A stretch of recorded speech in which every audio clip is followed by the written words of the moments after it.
Move the intestines out of your way, you'll find the kidney. Then you'll have the ureters coming out of the kidney, ureters come down, and they empty into the bladder. Hey now.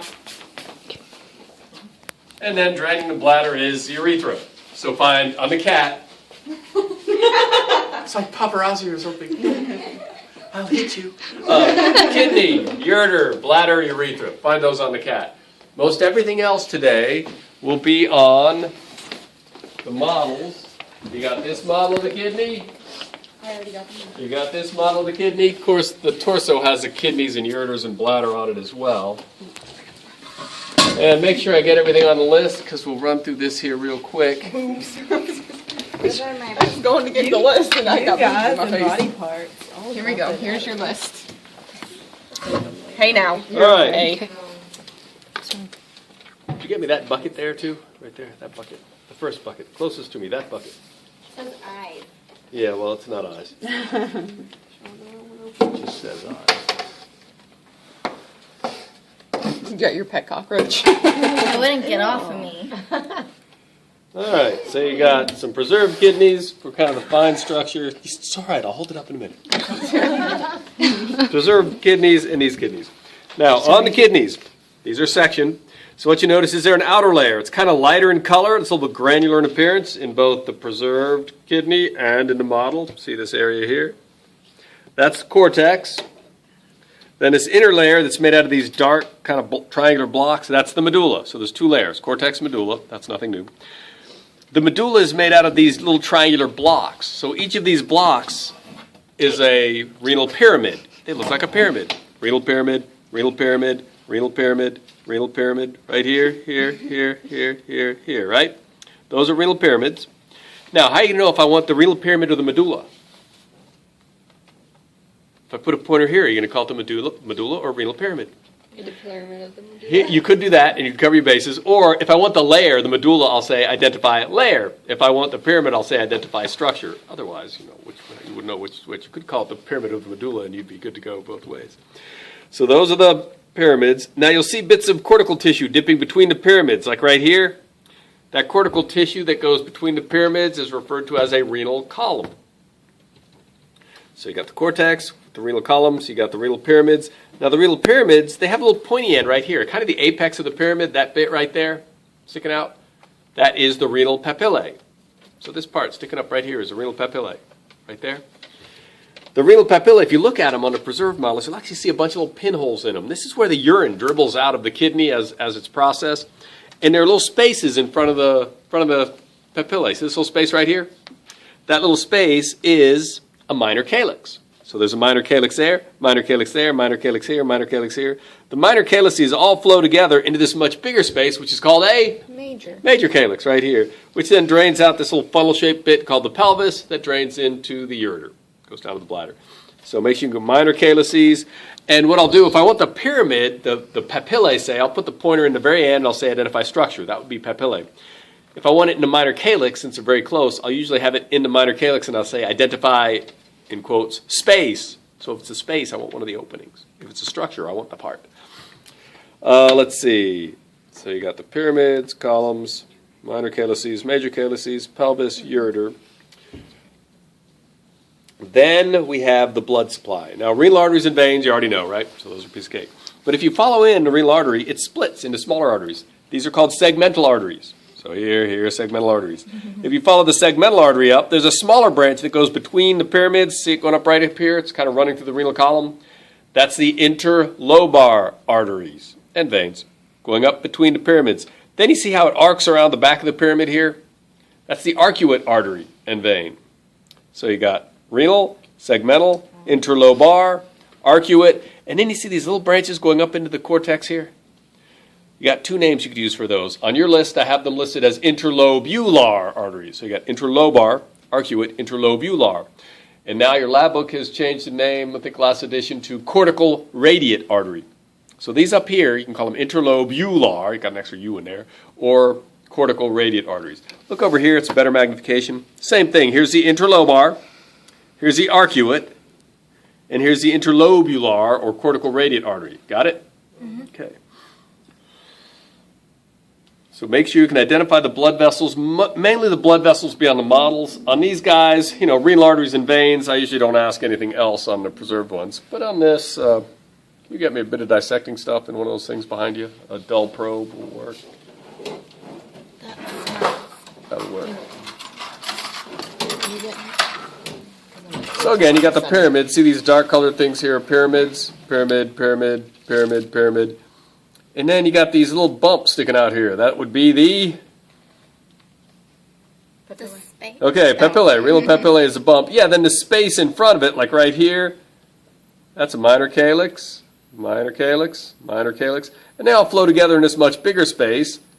That space there is a major calyx, which then flows out a little funnel-shaped bit. That is the pelvis, which would go down to the ureter somewhere coming out here. Renal columns kind of go between the pyramids. Be careful, sometimes I section them like this, but you know how I am. Occasionally I section them like this, so you got a different orientation. There should be, yeah, here we go. See, sometimes they're sectioned like this. So you can see the cortex, you can see the pyramid, and you can see that's a major calyx there. Actually, you can see a little minor calyx up there in a papillae, and that's the pelvis and ureter coming out there. So I section funny sometimes, fun and entertainment. Then the rest of the circulation, all right, you got interlobar, interlobular. Then, if you look, branching off this interlobular, or cortical radiate artery, you see these little branches coming out here? Here, here, here, here. They're enlarged over here. This is the same thing. These are arterioles. They are called afferent arterioles. Right here, afferent arteriole.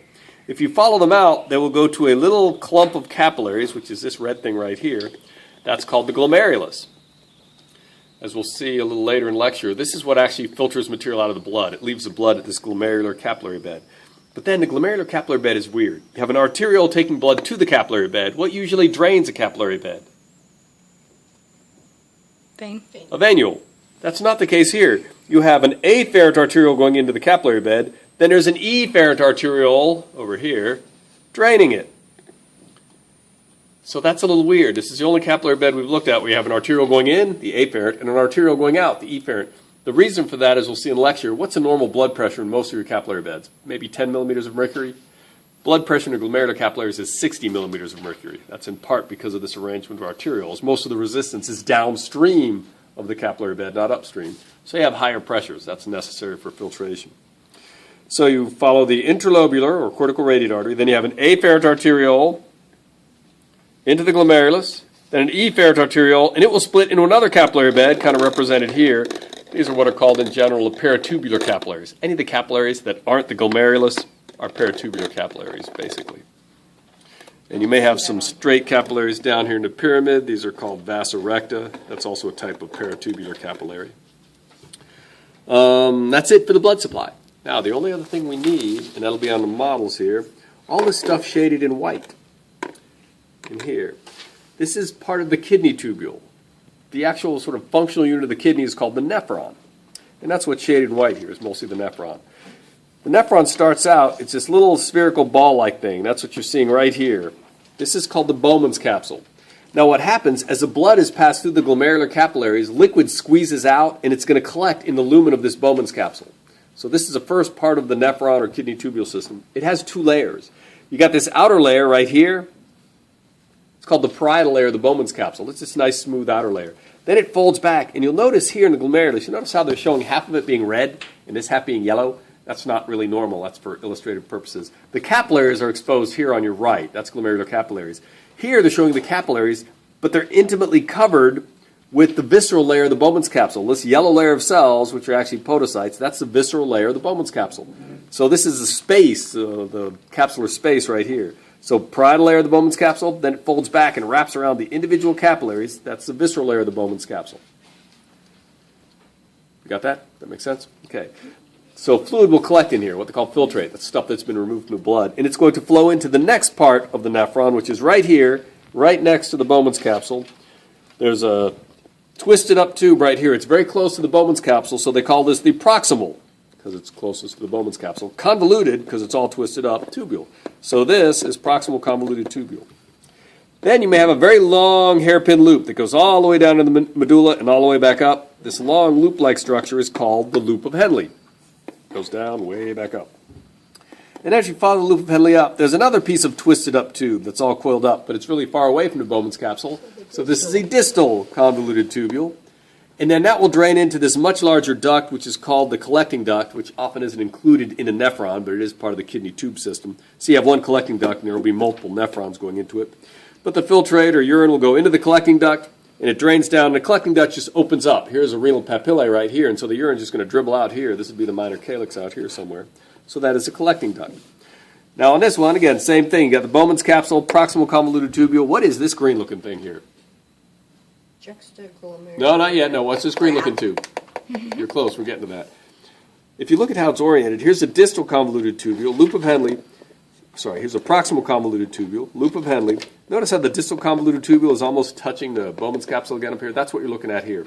This is actually the distal convoluted tubule.